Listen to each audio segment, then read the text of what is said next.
con algunos de los protagonistas de la aprobación de esta reforma pensional que ha generado la pregunta que intentaremos resolver: ¿se caerá o no en la Corte Constitucional? Representante de la Cámara del Centro Democrático, Andrés Forero.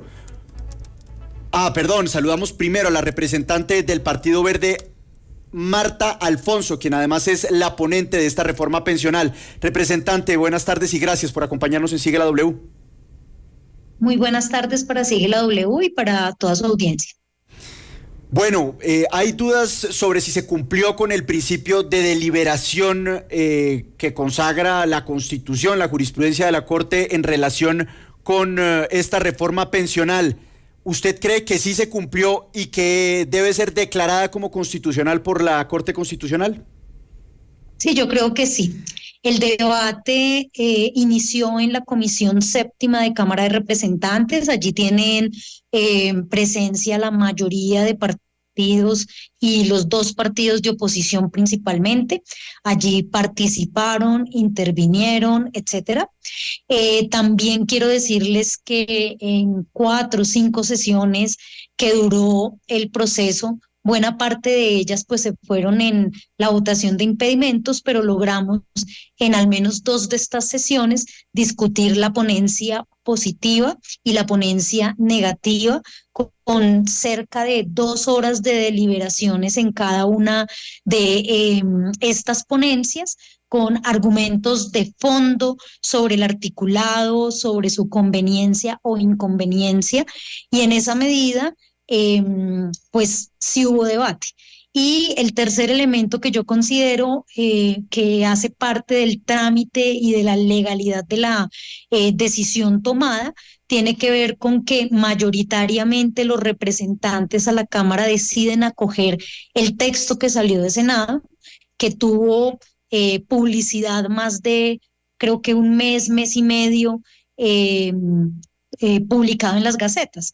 Así que decir que se desconocía, pues no es cierto. Estamos a esta hora hablando con una de las ponentes y protagonistas de este debate muy intenso y acalorado en el Congreso de la República, donde finalmente pues se aprobó la reforma pensional. Pero aquí lo que ha surgido muchas críticas, inquietudes, y por eso quiero hacerle énfasis en esto, representante, es si va a pasar o no el examen de la Corte. Usted nos decía, pues es que se hizo adecuadamente, pero uno de los argumentos que expone, por ejemplo, la representante Catherine Jubinao desde la Alianza Verde, su mismo partido, es que esto en el pasado ya se ha demostrado que la Cámara de Representantes no simplemente tiene que pupitrear lo que dice el Senado, porque estarían pues evadiendo su responsabilidad para también debatirlo paso a paso y no simplemente por pupitrazo. Y esto ya ha tenido unos antecedentes. Digamos que aquí no es solamente de interpretación, sino que los juristas y abogados dicen, mire, aquí ha habido unos antecedentes. La Cámara de Representantes no evadió su responsabilidad de discutir los artículos paso a paso y no simplemente decir, bueno, acogemos todo lo que dice el Senado, porque pues sería un saludo a la bandera que estuvieran. ¿Qué responde frente a esto? Bueno, es una decisión que fue muy difícil de tomar, es una decisión en un último recurso, porque realmente eran las 6 de la tarde, habían llegado 90 nuevas recusaciones, habíamos votado solo 6 artículos de 90 y pucho.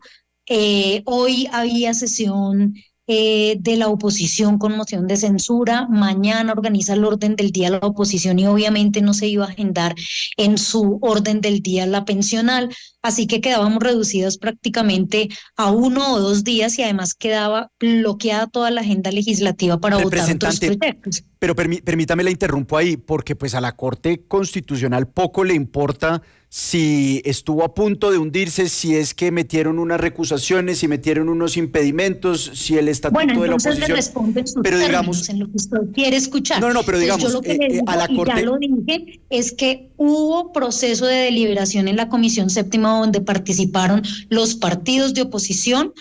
Hubo una decisión mayoritaria de los representantes a la Cámara para acoger el texto de Senado, o sea, sí votamos, sí decidimos, y además hubo deliberación de por lo menos 2 horas de debate sobre la ponencia negativa y por lo menos otras 2 horas de debate sobre la ponencia positiva.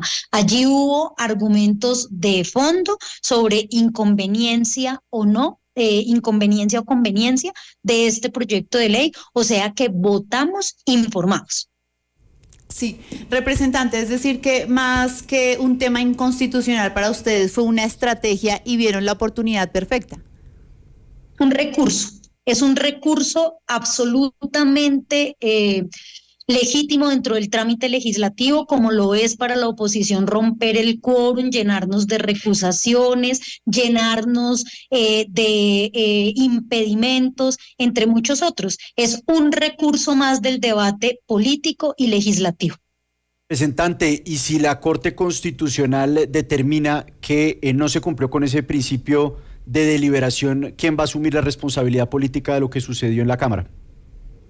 Pues no sé, yo lo que creo es que nosotros tratamos de entregarle una reforma al país, una reforma que es absolutamente necesaria. Hoy el sistema pensional colombiano es insostenible como va, es un sistema absolutamente injusto e inequitativo y lo que queríamos era entregarle al país una reforma pensional que permitiera más cobertura, más acceso al derecho y además un pilar solidario que garantice un auxilio para los adultos mayores con los que tenemos una deuda histórica en este país por las situaciones de abandono en las que han estado.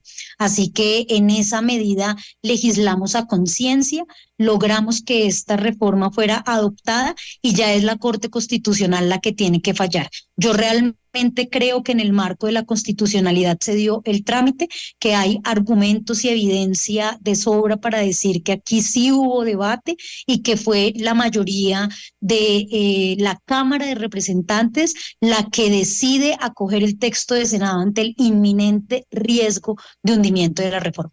Sí, representante Marta Alfonso, pero entonces, ¿quiénes pusieron una estrategia, quiénes impusieron también una estrategia, le pregunto si usted lo califica así o no, de saboteo para que no se hiciera el trámite de la reforma pensional? Porque usted dice que presentaron una avalancha de proposiciones, de recusaciones. ¿Quién estaba detrás de todo esto? Y si para usted es un ejercicio legítimo dentro del legislativo o si se trata simplemente de boicotear por boicotear la reforma, sin discutirla. Son recursos, lo ha defendido la oposición, no lo digo yo, lo ha defendido la oposición como un recurso para ralentizar el tema o el debate de las reformas que no quieren ellos que avancen en el país. Lo han hecho con la reforma a la salud, de alguna manera también lo han hecho con la reforma pensional, así que ellos mismos han dicho que son recursos de la oposición y en el mismo sentido, pues nosotros decidimos un recurso que creemos constitucional en el marco del trámite legislativo para garantizar la defensa de esta reforma que es absolutamente necesaria para el país. Los mismos fondos pensionales han dicho que se requiere una reforma al sistema pensional y creo que ese era un consenso, por eso tanta acogida, tanto consenso frente a esta reforma, porque es absolutamente necesaria y estábamos ante un grave riesgo de que se hundiera y utilizamos el recurso que teníamos de última generación para poder pasar la reforma. Representante, hubo temas que fueron incluidos en esa aprobación en el Senado de la República que después fueron excluidos en la ponencia para la Comisión Séptima de la Cámara y posteriormente para la plenaria. Entre esas, por ejemplo, el marco diferencial para las comunidades afro, comunidades indígenas, raizales, etcétera, porque básicamente no se sabía cuánto podía costar eso. Además, también se revisó el tema del 0.7% de la comisión que pasarían a asumir, digamos, o que se le pagaría a los fondos privados de pensiones. ¿Qué va a pasar con esos puntos específicos con los que pues ni los ponentes ni el gobierno estaban de acuerdo, pero que tocó aprobarlos para que la reforma no naufragara? Sí, no es una reforma perfecta. Yo creo que hubiese sido mucho mejor con los ajustes que hicimos de Cámara, pero no nos quedó otra opción. Hay varios elementos que pueden ajustarse vía reglamentación, por ejemplo, la comisión del 0,7, afortunadamente en el texto que sale de Senado dice hasta 0,7 y además dice que tendrá una reglamentación por parte del gobierno nacional, así que allí pueden modularse algunas cosas que quedaron. Algunos otros elementos que no quedaron, pues tendrán que ser objeto de un nuevo proyecto de ley, que quiero decir son pocos. Nosotros dentro del debate identificamos 11 artículos que eran de fondo, que necesitaban ajustes, que bueno, no se pudieron ajustar por las condiciones y lo que en últimas nosotros adoptamos con el equipo de ponentes fue una decisión también del bien mayor. Y era pasar esta reforma necesaria para el sistema pensional, necesaria para la justicia social y para mejorar las condiciones de acceso a la pensión de millones de colombianos, así como asegurar el acceso también a un auxilio para los adultos mayores, también para cerca de 3 millones de adultos mayores en condiciones de pobreza. Así que adoptamos el bien mayor. No es una reforma perfecta, hubiese podido ser mucho mejor, pero lo importante para el país es que hoy tenemos reforma pensional. Sí, representantes, claro que en esta reforma se incluyeron pues a varias poblaciones vulnerables como las que usted menciona. Sin embargo, hay una preocupación muy grande y es de las futuras generaciones. ¿Las futuras generaciones tendrán garantizada su pensión? Muchas gracias por tu pregunta. Claro que sí. Esta reforma es precisamente el producto de una inequidad tremenda que dijo esto tiene que ajustarse porque los jóvenes que cotizaron hace 20, 30 años empezaron a llegar a su edad de pensión con este sistema y encontraron que no podían pensionarse fácilmente. A pesar de que en el sistema privado se dice que solamente trabajas 1.150 semanas, lo que le empezó a pasar a los jóvenes de hace 20 años que hoy ya llegaron a su edad de pensión es que 1.150 semanas, edad de requisito para pensionarse, y el fondo privado les decía, no, pero tú no te puedes pensionar porque todavía no tienes el ahorro individual necesario. Entonces a la gente le tocaba seguir trabajando 2, 3, 4, 5, 6 años más para alcanzar ese ahorro mínimo para una pensión mínima. Así que lo que yo creo que hoy va a pasar es que este sistema le garantiza la pensión a tanto los que empiezan a cotizar hoy como los que van a cotizar más adelante, porque es una reforma estable y sostenible financiera y fiscalmente hasta el 2067. Obligatoriamente, es decir, nos está dando 40 años de estabilidad en el sistema pensional. 2, es un sistema modelado fiscal y financieramente sobre los presupuestos más pesimistas, es decir, que en estos 40 años la economía del país no va a crecer, no vamos a tener ninguna bonanza, ningún crecimiento, es decir, que si lo tenemos, ese fondo se va a extender mucho más en el tiempo. Y lo otro que habría que decir en esta materia es que ningún sistema pensional en el mundo entero dura estable 20, 30, 40 años, es eterno. Ninguno.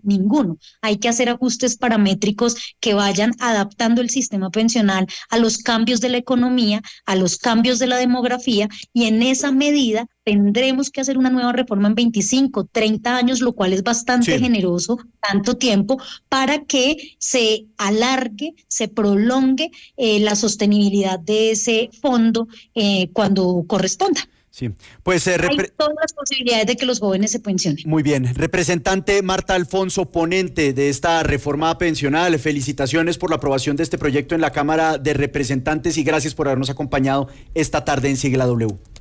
A ustedes, feliz tarde. Y ahora vamos a ver el otro lado de la moneda. Saludamos al representante a la Cámara del Centro Democrático, Andrés Forero. Representante, buenas tardes y gracias por acompañarnos. Lucas, muy buenas tardes. Un saludo para ti, un saludo para la mesa y para toda la audiencia. Representante, pues usted pudo escuchar a la congresista Marta Alfonso. Ella sostuvo que hubo suficiente deliberación del proyecto y que esta estrategia o este recurso correspondió pues a una realidad, y es que la oposición estaba torpedeando el trámite del proyecto de reforma pensional. ¿Qué responde? Pues Lucas, no, varias cosas. La verdad es que no hubo deliberación y ella, yo creo que si es sincera consigo mismo tiene que reconocer qué fue lo que sucedió. Yo debo decir que hubo debate en la comisión. Ahí yo hago parte de la comisión séptima junto con ella y de hecho yo reconocía que a pesar de que estoy en contra del proyecto, en la comisión se habían dado mejoras con respecto al texto que había llegado del Senado. Por ejemplo, en el caso del Senado había un artículo que había cometido un error la redacción, no sé si de los ponentes o del gobierno inicialmente, y que plantea que las pensiones que estén por encima de 3.922.000 pesos al mes, pues ya no van a estar exentas del impuesto a la renta. Eso es, por ejemplo, un gran despropósito. Y entonces yo digo que sí hubo deliberación en la comisión. En el caso de la plenaria de la Cámara, pues básicamente lo que hubo fue una aprobación, un rechazo, porque la verdad fueron rechazados los impedimentos, y se alcanzó a discutir solamente la ponencia de archivo, la ponencia del gobierno y un solo artículo. Solamente se discutió sobre un solo artículo, que es el de la ponencia, que es el de la entrada en vigencia de la reforma, que pues obviamente eso tenía muchos detractores, había incluso personas que querían acompañar al gobierno con la reforma, como la representante Jubinao, pero que les parecía que ese tiempo era insuficiente. Hemos visto cómo la Contraloría, la Procuraduría y hasta los sindicatos de Colpensiones han dicho que esa entidad no tiene las capacidades técnicas administrativas para adelantar en solo un año las transformaciones que requiere la reforma. Entonces, no es cierto que haya habido un principio de que haya habido un debate suficiente. Obviamente lo que hemos hecho los congresistas, lo que hemos hecho los congresistas de la oposición es obligar al gobierno a conformar las mayorías que le den el quórum para nosotros ahí, entonces sí debatir, pero nosotros no estábamos en la posición de hacerles o de destruirles el quórum. El quórum el gobierno lo construye con otros partidos. Entonces, cuando hubo debate, claro que lo dimos, pero fue un debate muy restringido. Pupitrearon 95 artículos con una sola proposición. Representante, con esos argumentos para usted, ¿en la Corte Constitucional se cae esta reforma? Pues yo creería que debería caerse de acuerdo a lo que ha pasado con otras demandas que se han presentado en la Corte Constitucional.